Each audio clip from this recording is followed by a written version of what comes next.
Hi, this is Dr. Kimberley Linert, and you're listening to Incredible Life Creator Podcast. My guest today is Joy Resor. Joy is grateful that she's healed beyond wounds that kept her hiding. She serves clients as their spiritual mentor and writes inspiring books under the Joy on Your Shoulders umbrella. Otherwise, she takes walks, hula hoops in sunbeams, and travels with her partner, Michael. Welcome to the podcast, Joy. Thank you so much, Kimberly. I'm grateful to be here with you. Yes, so let's start by you telling us a little bit about you, where you grew up, how you got started, and how you got to where you are today. Wow, thank you. Okay, let's see. I was born in Brooklyn, New York, where I lived for 3 weeks. Dad was in the Air Force training, and Mom, in her pregnancy with me, was staying with her parents who lived in Brooklyn. So that's why I was born there. Then Dad was 2 years on an Air Force base in north of Caribou, Maine, way up there. It was called Loring Air Force Base. I have since found out it's closed. But that place is a big part of my story, actually, because growing up, my older sister sassed a litany at me. Mom and Dad put you back in the hospital because you cried too much. Then they got the wrong baby back. You really don't belong in our family. Oh my gosh, it gives me goosebumps to name it. This is because on that Air Force base, I was up all night and I was sleeping all day while my older sister was being her toddler self. So what I know is that wound, and maybe some of those of you listening, you've had a wound that felt like it was at the core of you. I encourage you to lean into healing that wound. Don't do what I did, which is I had that in me as I didn't belong here, I didn't belong there, I don't belong anywhere.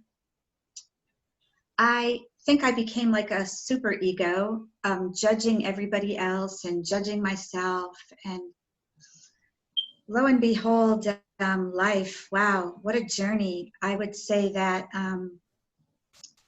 there are some key big events in my life that happened that I will name. I think it's important and can be important to a listener about moving through beliefs that we've held. And what happened for me is that at one time I was a woman named Joy, because that is my given name, who was going to interview a woman named Faith at a sister church to our church in Ohio.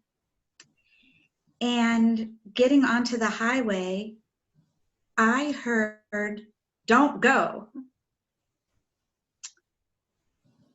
But for who I was a perfectionist. I wasn't grounded inside my body. I think I was more a head walking around and a body walking around.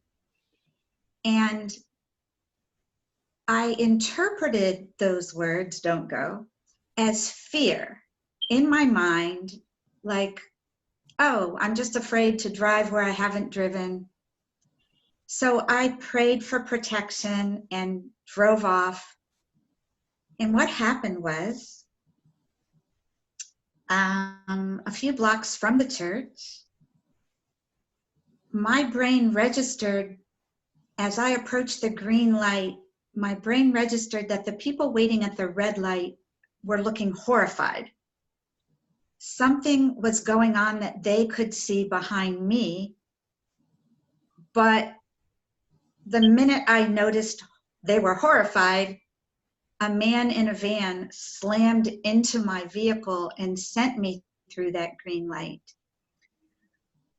I my car was totaled, but the thing is, I was so protected in that accident.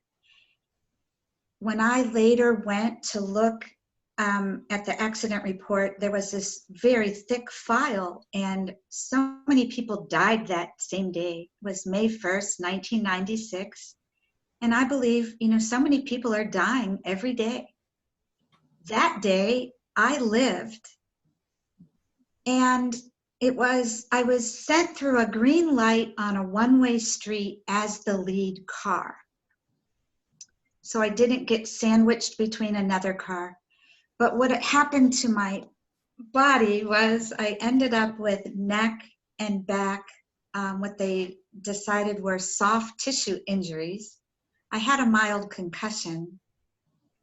But the part of the story that I really want to name is how I had that accident within my body for 9 years until, and what I was on that treadmill of calling my physician, him sending me to physical therapy, was really a pattern. My back was in spasm, I couldn't do anything, and I went for physical therapy until 9 years later. I was at a meeting, which, if any of you have studied the Course in Miracles, this is a book that you know about or you don't, Kimberly, but I was in a groups reading that every week for years. But at that day, this one friend said to me, "Joy, look how much taller I'm standing. I want to tell you about my chiropractor and my massage therapist."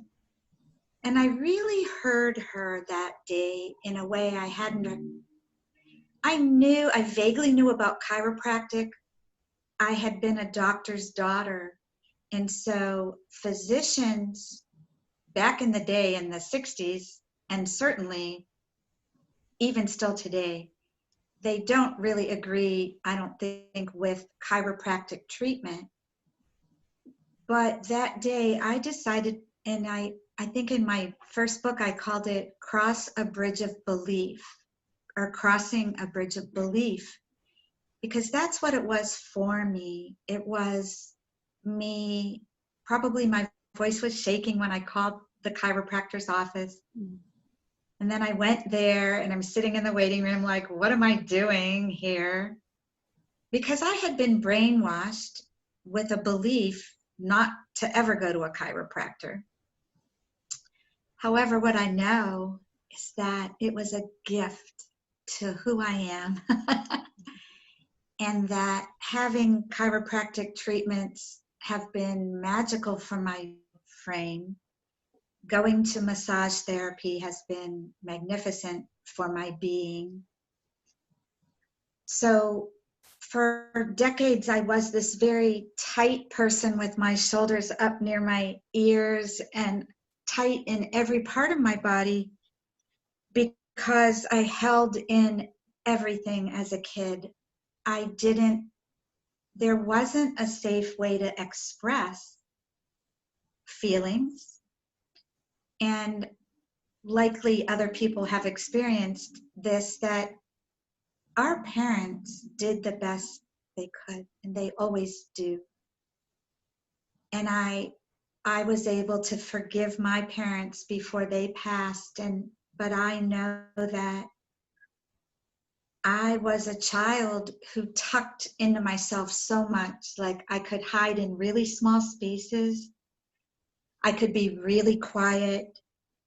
I didn't express, and I am now 62 years young, expressing more and more all the time how I feel, what's working for me, what's not working for me. I feel like I am rather new every day, having this opportunity to be who I am and make good choices, and choices that work for me. So for example, this morning I looked at the clock and I'm like, oh, that's right. I could walk to Pilates. If I get ready fast enough on a Wednesday morning before 10 o'clock Eastern time, I can walk to that wellness center near me. So I did this morning. I bundled up and it was cold and sunny and just a beautiful morning. I'm in the mountains of Western North Carolina. Yeah, I'll stop talking for a minute. Yes. So I know there's other people in your situation, and I know personally I was a very quiet child for the same reason. Staying quiet meant I was under the wire and I wasn't going to get anything negative or get in trouble or whatever. I just laid low because that was the best survival I knew. And I know there's other people in that situation, and they might be introverts like we are, because I'm more of an introvert. So we're probably a little more sensitive or not so willing to stand up and shout out, hey, this is a problem. We're more likely to go hide in a corner. So here you are, 62 years young, and you're talking about your childhood. So tell us a little more about, so how did you get to this joyful place from that kind of sad place? Oh, thank you. I have goosebumps when you ask that question, Kimberly. I would answer that by saying that it's kind of a long answer. And I believe that there are elements of that I can name now, and elements I will forget to name. But I will say that even in my tucking inside myself as a child, staying under the radar in that family, not wanting to anger my father, who was a rageaholic, door slamming, screaming person. But I would find myself climbing the flowering crabapple tree in the side yard, where I could breathe differently than I could breathe in the house, where we were a little bit eggshelly, walking on eggshells there. And then when I was older, I found myself leaving the house, which was cold from the air conditioning. And also I felt there was a cold energy in that house. And it was because anger lived there. And it was, is the mail on the table for when dad comes home, and is dinner ready? And it was that rigidified cold place. But I would go outside. There was a very large rock in our yard, which I ended up years later writing a poem from the aspect of that rock called Elephant Rock Reminisces, because I would run out to be in the sunshine and to sit on that rock. I was a sensitive child, and some time in my life I identified as a highly sensitive person. I have since come to be I don't really identify anymore as highly sensitive or an introvert. I will pack earplugs for every movie I ever go to see. They're in my purse because sometimes it's too loud for me. But anyway, but as the child, so I think what happened was I nurtured my inner life as a child. What I've come to understand as this version of who I am is that we all have an inner life and we have an external life. And if we love ourselves and we don't have an internal critic beating us up every day, it makes it easier to be a happy person. I know this.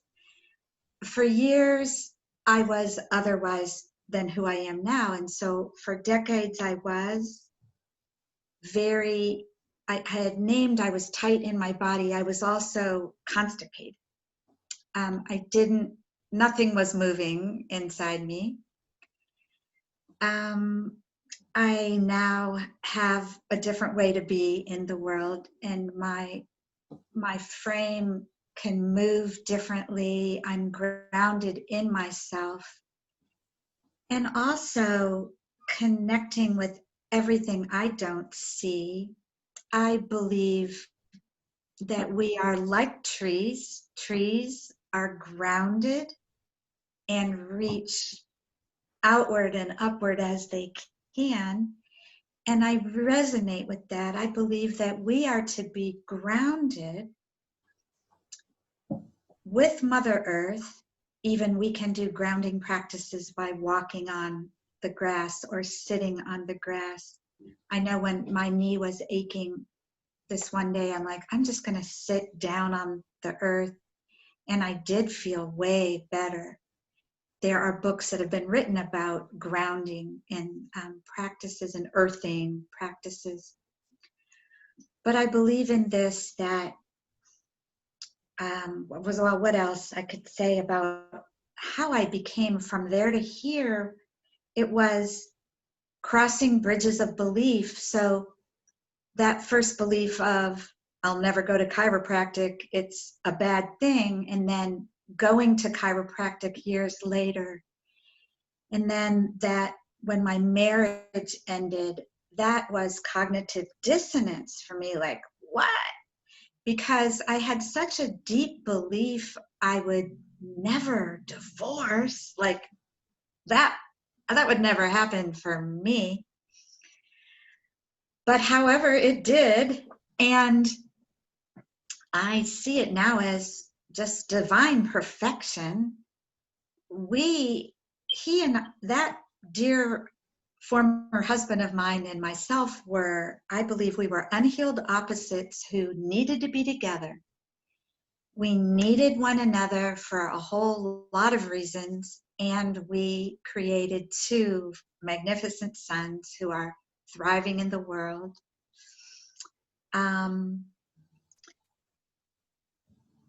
So yeah, that belief about never divorcing, it's connected to this belief I had. Some change was like a big thing I had to understand.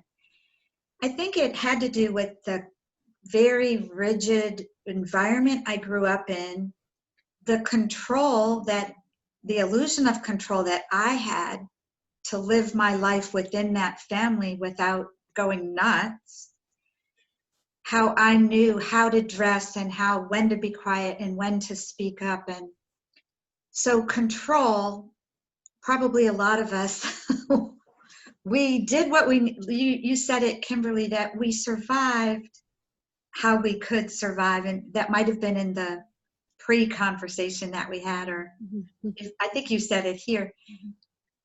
And then over the years, we can release layers of survival skills. Like we can, okay, so I don't need to do that. And it was like the third time that I was putting my underwear away, because I moved 3 times in 18 months. And then I was like, wait a minute, change. Oh my gosh, change. Change is rather incredible. May I read the rhyme from my third book called Change? Please. Thank you. I feel like it's perfect right here. So it goes like this. Change. Change, we all feel it. It's how the world rocks. Tight tulips that open, clock hands which tick-tock. A seal on the corner who likes your green hat, the one who is waving before sliding, curse, splat. Change is forever. It's how the world turns. You fliggle or wiggle in flow as you learn. Sulking and screaming don't change a bit, but breathing through change lets smiles gently fit. Thank you. Oh, You're welcome. so this is your children's book. This is this book, Designed to Shine. Read aloud rhymes for any size heart. Because as it was coming through me, I understood, wow, this is a children's book that will also be so healing for the adults who read it with them. I really think that I'm a person here that part of my journey is to support the healing of the inner children of adults. I have a very awake inner child, and I think that, well, I've been told over and over that this book is, it brings light to adults and it opens the adults' hearts, that children love it and adults benefit by it. Yes. So how did writing help you journey on your way? Because I know you've been doing writing even before you published. You had been doing writing in many different capacities. Thank you, Kimberly. That gave me goosebumps again. Yes, writing, it's such a part of me that I forget to name it, but journal writing every morning has been a part of my practice for decades. When I was that sad child who was the sulky person, back in the day, I loved to go in my room and write poems. I wrote a lot of poetry as a child. And over the years, I was took poetry classes, and it was in some poetry therapy workshops. And maybe you've never heard of poetry therapy, but it's an awesome modality. So this is because when I went to a therapist in college and she said the word dad, and I became a puddle of tears, I had such pent up emotion over my relationship with my father and who he had been in the family, and how I hadn't had voice to say to him, hey, don't talk to me that way. Don't yell. I just had no voice for that. Well, the one time when I was 16 years old, and he said, our maiden name was Baumblatt, and Dad said, Baumblatts don't get C's. Excuse me. And I had gotten a C in geometry. I did not understand geometry. And sassy little me, and I can see myself standing in the kitchen, and I said, I guess I'm not a Baumblatt.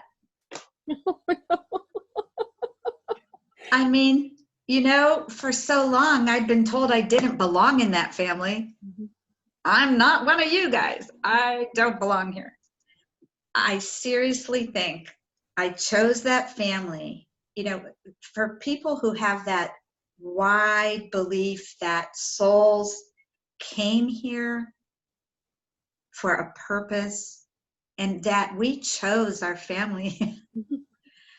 I chose to be named Joy and have my joy battered by that family so that I could find it again, you know, in a, like, truly, I have been on a healing journey for decades, and I bless that. I don't whine about that. I think that I know that in my journal, I wrote a prayer to become the joy I am created to be. I wrote it every day for a really long time. So I don't think that we have to pray the same prayer for months and years, but that's what I did in my journal. I just prayed every day, create in me the joy I am created to be. And I really think that what that was a belief in me to become a person without wounds on my back, to become the best version of this individual that I could become. Something in me knew that this is a path for me. I wonder if other people feel that, like that you're in a place, but you believe you can be a really different version of yourself. Mm. And that's who I support in my spiritual mentoring support of individuals, is people who believe in changing and growing, and they could use encouragement and support and maybe some of the lessons I've learned on their journey into becoming better versions of who they are.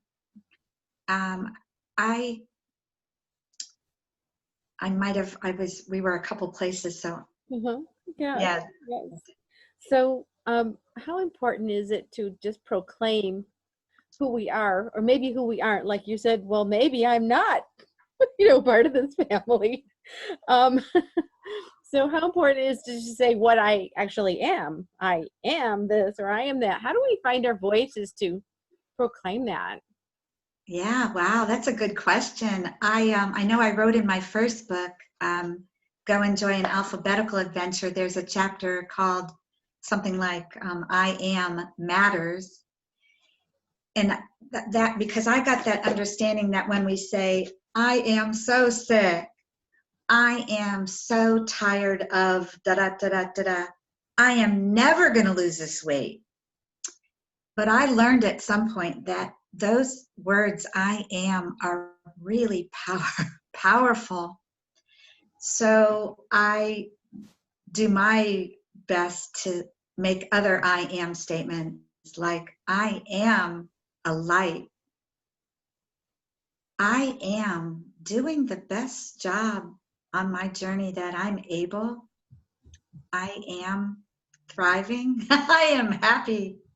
Mm-hmm. I recommend, that using I am in really the good ways, not to keep yourself stuck in the victim mode, or, I did victim mode. I'm not there anymore.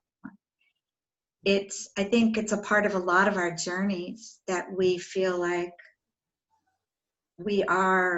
life's never going to get better, and so did such and such to me. But I really believe that we have power in us to see things differently, to think different thoughts, to believe, to move forward. And that reminds me, there's a hot air balloon on the cover of my first book, Go Enjoy an Alphabetical Adventure. That is beautiful, those colors. Thank you. And there's a man in my life who bought this book when it came out a few years ago, and he gave me, I can see it across the room from me, the most beautiful holiday ornament that is a hot air balloon in all those colors. Mm-hmm. And he said, Joy, your book raised my understandings and my thoughts. Mm-hmm. So I think I'm here.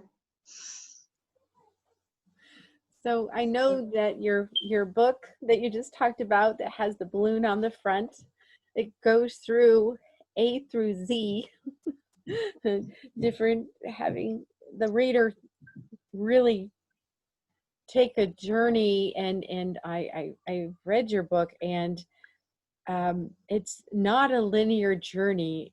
It's almost a 3D experience where your mind is weaving in and out, thinking about something from the past and then coming back to the present, and it's weaving and expanding, and it's just I felt like as I was reading it, my mind, not only my mind, but things were moving in my body, like things were moving and expanding and clearing. And, and then I know you've done journaling as a practice yourself, but then you have that companion journal to go along with that. Do you want to explain a little bit about how the book works with the journaling? And because I think people still would like to find out how do they make these changes? Sure. Thank you, Kimberly. I'll tell a little story, if I may, that when my first book came out, which is Questions, Essays, and Poetry, and is not linear, I am kind of an anti-linear individual.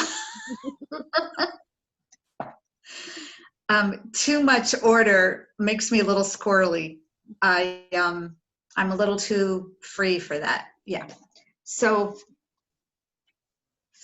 thank you for I'm glad you read this.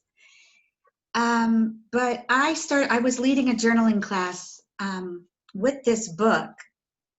Journaling has long been such a practice for me, and I know it's been healing for me. Well, I'll just say, before I talk about the books, I will say that in the beginning, many people know of the book. It's a classic. It sold many copies, called The Artist's Way, A Spiritual Path to Higher Creativity. And I studied that book. I had very deep creative wounds. My father would yell, "Why would I go to the band concert? Those kids can't play." And I'm standing there. I've just been practicing my bassoon. And that was very painful to me, that comment. And I know that it created in me this feeling that what I created wasn't acceptable or something. And then that English professor in college who put the red pencil all over my essay. And, we have these places in our lives that could be wounds to who we are. Maybe in my case, it was to my creative spirit, and it was a wound to my understanding to go to a chiropractor. But not everyone, but I think a lot of people, we have different ones. So today on Facebook, a woman was writing about her sitting on a metal cold stool in a very cold day to read chapters from her book, and how she didn't speak up enough to the guy who was videoing her to say, "We have to do this a different day and inside. Like, this is wrong." And she realized that she has trouble. I used to have trouble with this too. She speaking up with authority figures. So we all have just I believe, and I've heard people talk about the onion that we are, the layers of healing that we can go through. And sometimes we might feel we've healed that.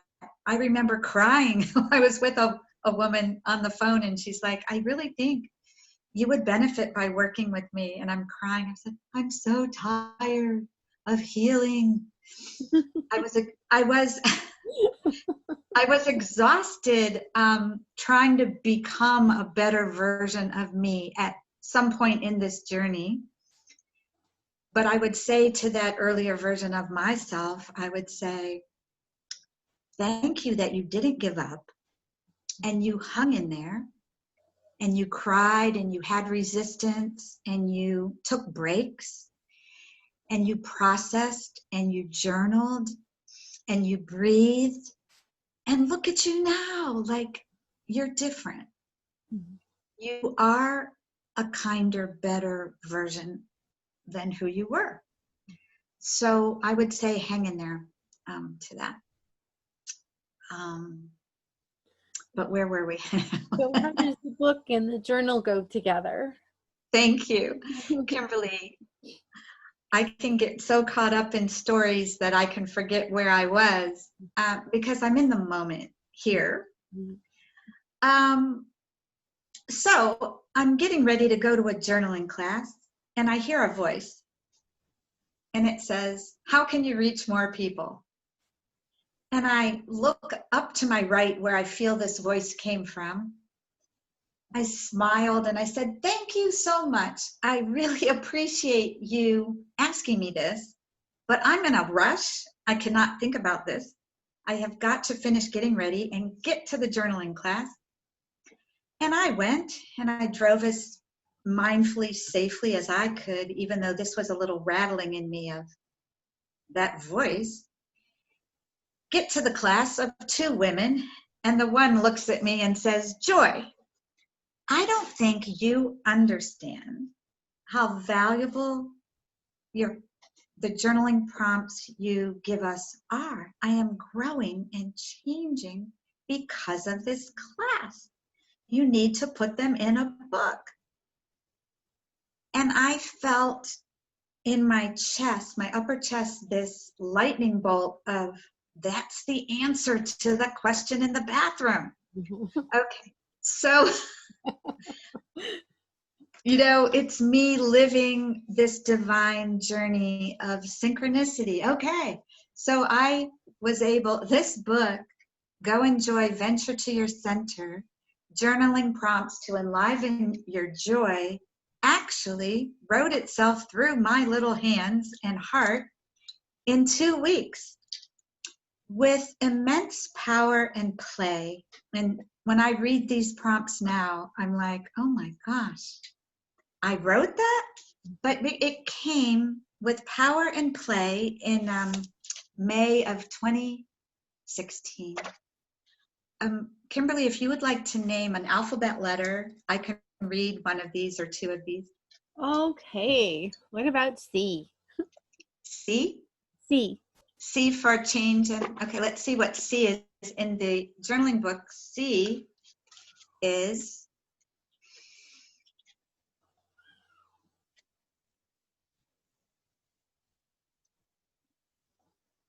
wow. It's got 4 choices. We have change, clean sweep, courage, That's the one I was waiting for. and creativity. And that one too. Those are 2 of my favorites. Courage and creativity. Yes. Here you go. Okay. Here you go. Do we act timid or with courage? Do we face fears or shrink away? Do we admit mistakes or hide them? Are we living in ways that create happiness, or is it time to take courageous action? What does courage mean to you? How will you step into a greater degree of courage? The way this book is set up is there are these questions or statements, and then space to write on the next page with gently lined pages. They're soft lines. And then there's a short, I call it a quip. I think this is the playful part of the journal. So for this one, it says, caress courage, grasshopper. And here's creativity. Do we allow creativity to take flight? Do we feel blocked giving ourselves creative time? If we'd like to increase joy, might creative time spark it? Write about your relationship with creativity or being creatively blocked. Can you name an obstruction to release? Allow your higher self to coach you into creative playtime. The creator in me creates. Nice. Yes, I love that. Thank you. Love that. Thank you. So as we're journaling and we're reading and we're going deep, how important is it for us to spend time with ourselves and go deep? And I mean, just alone, I mean, we always want that support of people around us, but there's times when it's just important to be with ourselves and nurture ourselves. Yes, I agree. And what I suspect, my imagination is that it's perhaps easier for some introverts to take time apart, time with themselves, perhaps, or not. You know, maybe there's an introvert pushing to be and do all these things. I do encourage, especially introverts, to take some time apart. I believe we need time with ourselves, and I believe this also for 3/4 of the population who are extroverted, Mm-hmm. that you really could probably use a little time with yourself, and to understand yourself, and especially the person who's living patterns and, you know, always getting into the same kind of relationship with the same kind of person. And it's like, wait a minute, can we look at this a little bit? I think that my journey has shown me I can live in patterns, and I can fall into patterns very easily. I also have an ability to do 180s. I could switch it up. And sometimes I rattle other people because they were holding on to what I had decided first. And then days go by and I say, you know, thank you so much for this opportunity. I have realized this is not mine to do right now. And they're like, what? I think I have upset people, and I am sorry, but I am not going to please everybody. And I finally get that, Mm-hmm. because I am living a life more deeply every day that is mine. And I know what's good for me. And your program that I went to, the first section of it, it taught me to trust myself more. And now you're upset that I'm not taking the second part of your course? Like, that doesn't, no, I trust myself. And I know that I benefited from the first section of that so deeply. Mm-hmm. I don't need the second section. All right. So let me ask you one more question. I have to plug in a battery over here. But so as you were talking, I was thinking about a group that I belonged to, and at first they were telling us one thing, and now they're going the opposite direction. And at first I'm thinking, why are they changing? But they're changing because it made things so expanded and so much better. But it was confusing at first, and it does confuse people. So how can people who feel like they haven't had a voice, how can they come out with their voice? I know you do it through writing, but not everyone's a writer. So what's a good way for people to actually speak up? And just like the woman you said on the stool who didn't speak up, how can they do that? Wow, I'm amazed. Almost every question you've asked me, it's given me goosebumps. You're asking very rich, beautiful questions, Kimberly. Thank you. I don't have the answer for every individual.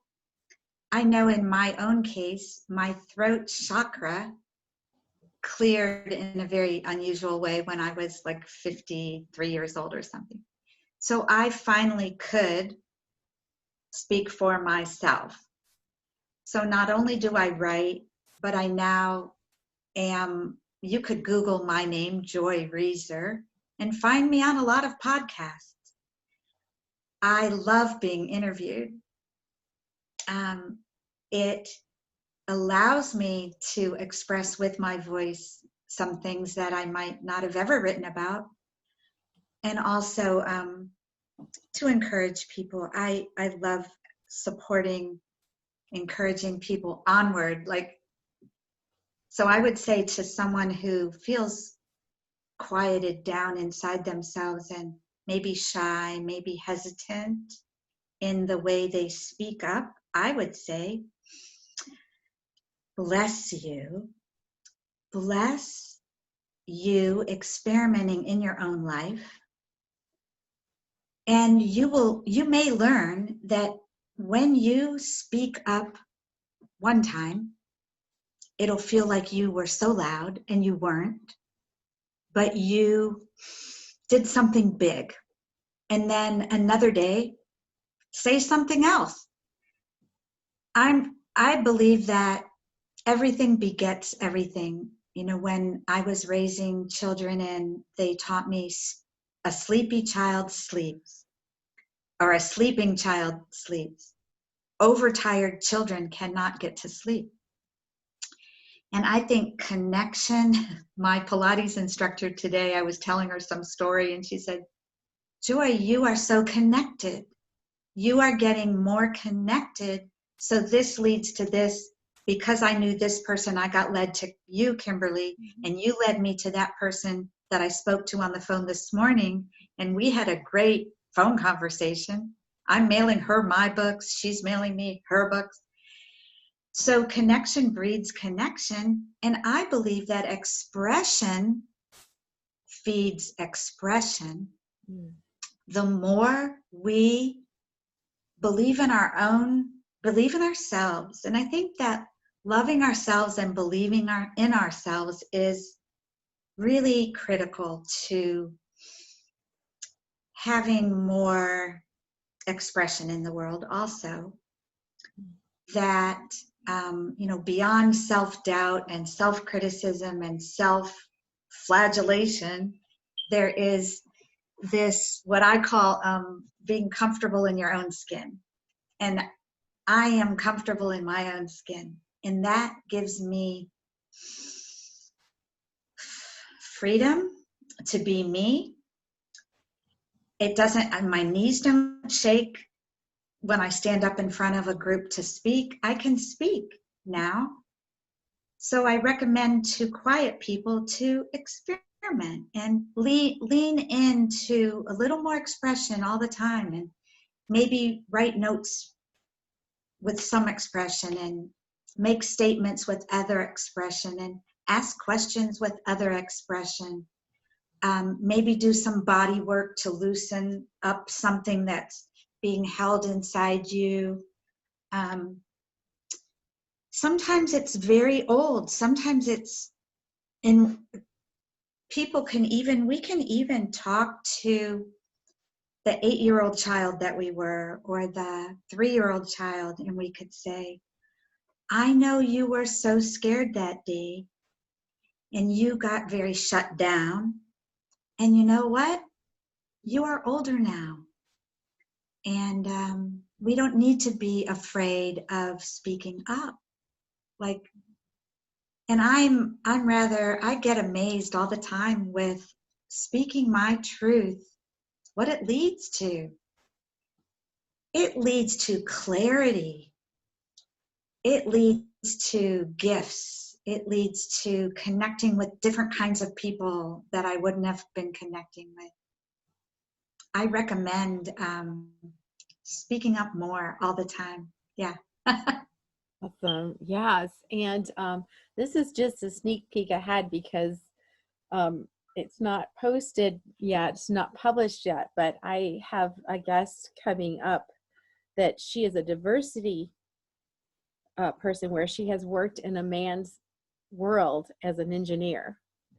And she talks about, if you want to speak up, a lot of times if you're the only woman, it's like you say something and the men just don't even hear you, but then 2 minutes later a man says it and everyone hears what he says.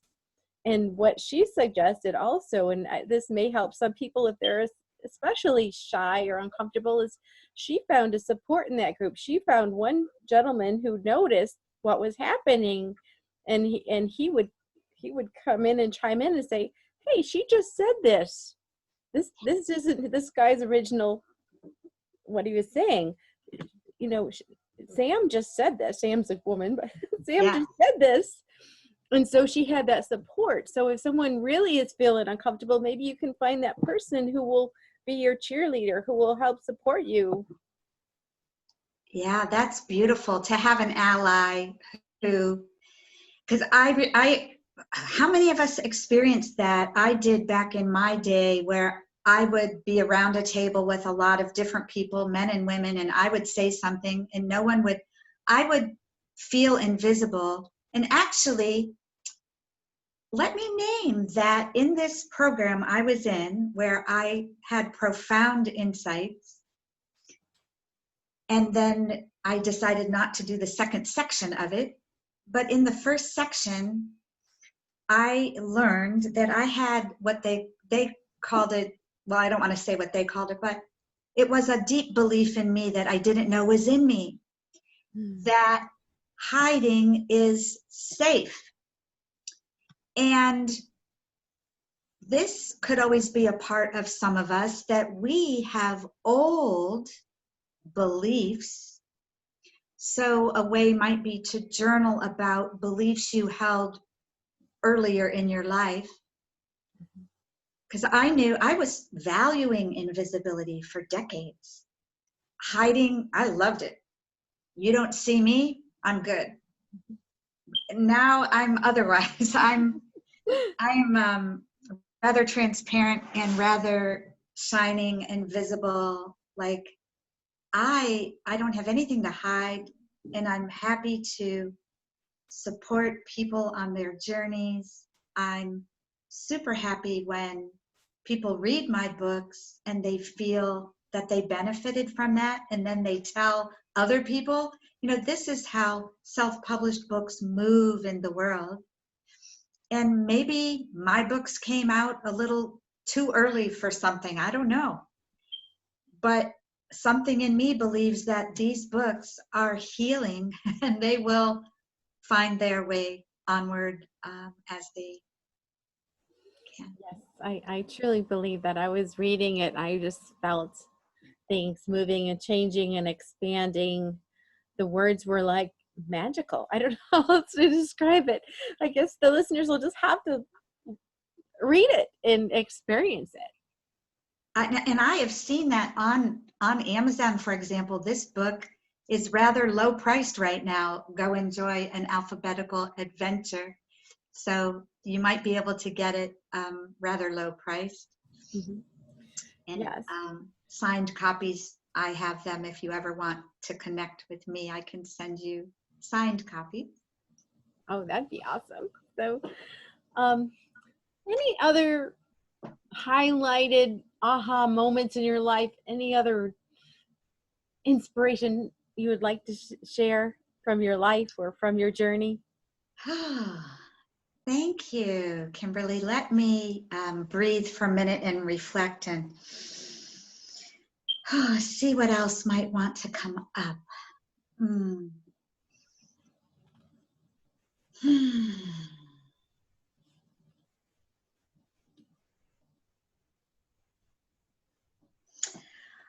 What wants to come up is how I'm a recovering perfectionist, and how perfection was something really important to me for a long time. And like, I think that fed into my ego of judging other people for their, you know, typos in their books or whatever. But I'm glad I'm not that version of myself. And I will say to anyone who feels a little bit perfectionistic, I would say, I love you. May you love yourself. And may you lean into releasing a little bit of it at a time. See if you can be less that. Because I know that for me, it was a prison. And it took a lot of time to be that. And I'm glad I'm not that.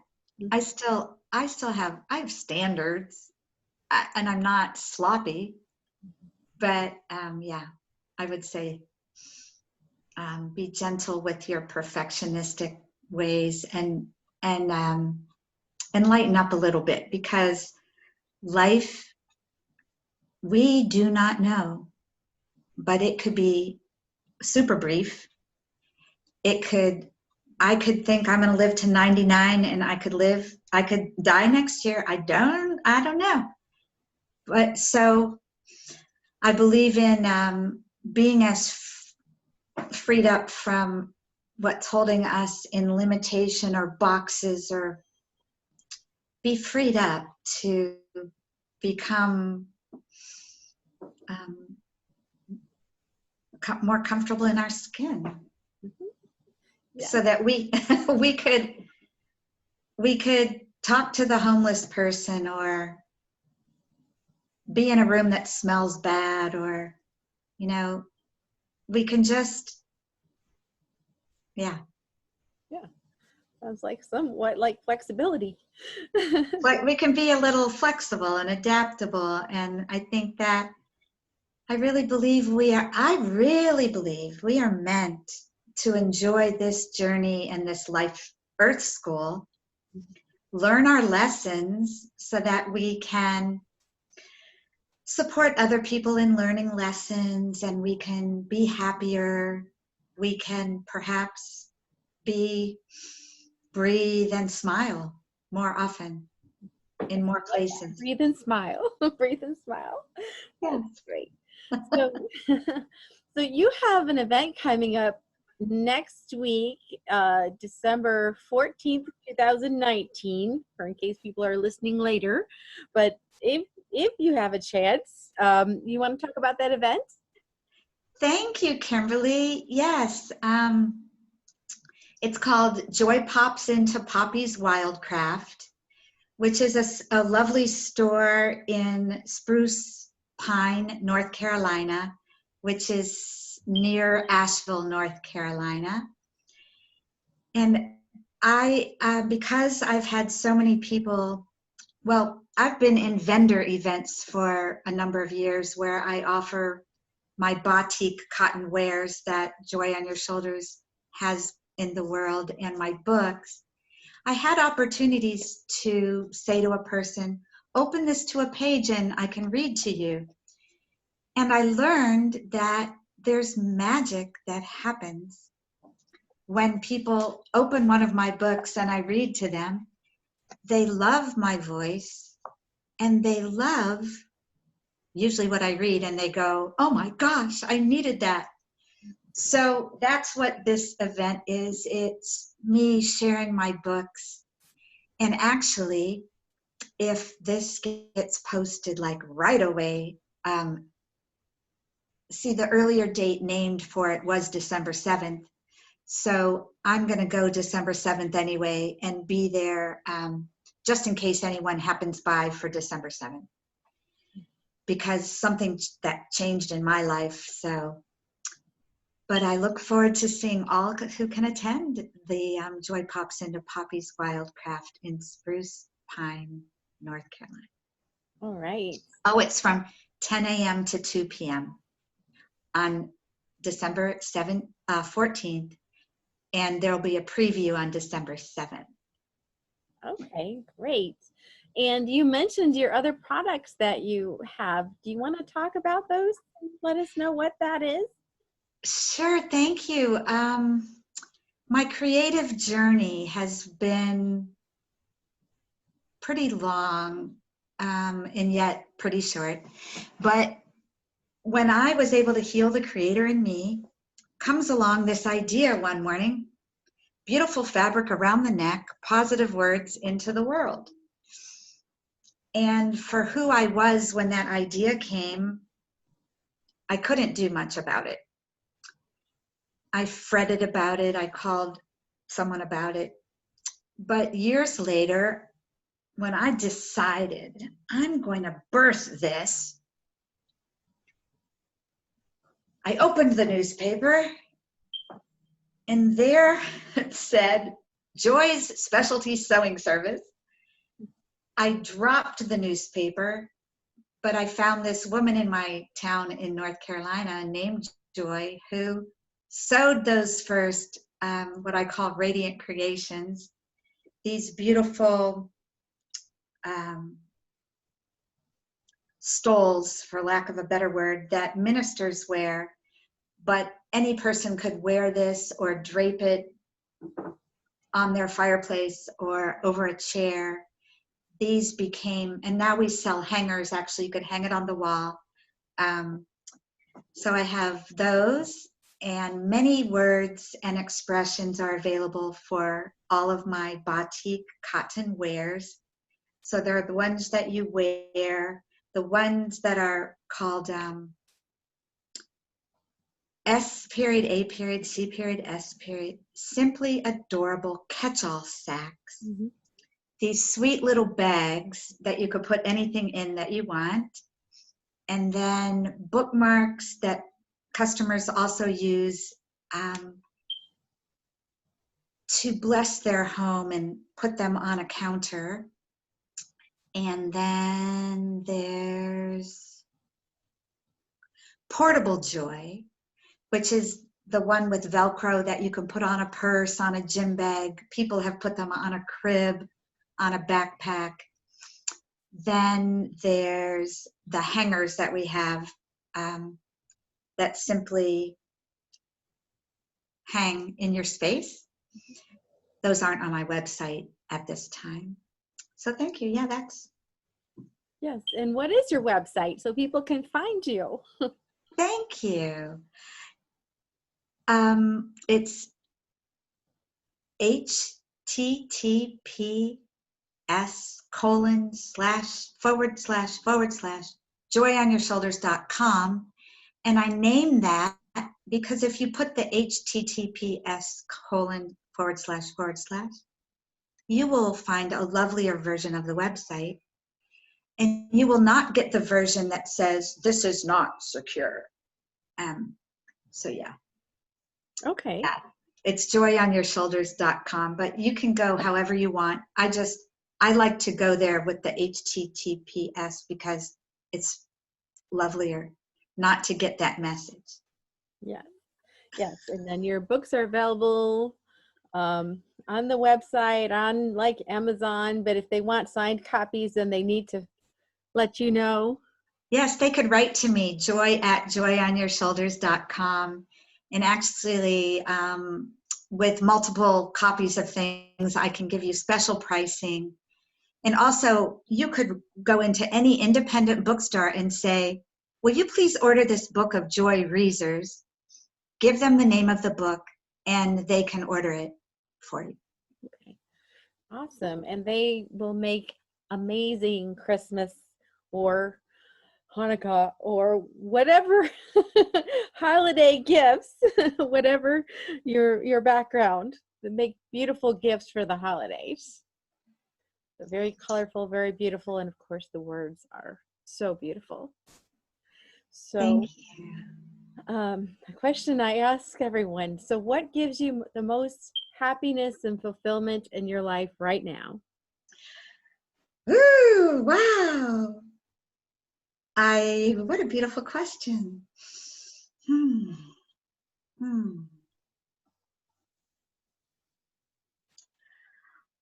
I would say meaningful conversations like this with you, Kimberly, has given me happiness.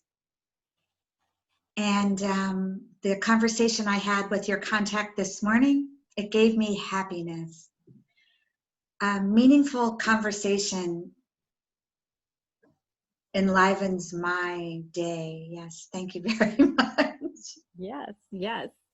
And any last words of advice on how to live the most amazing, incredible, happy, satisfactory, fulfilling, all those big words we say, make life incredible. What any last words on that?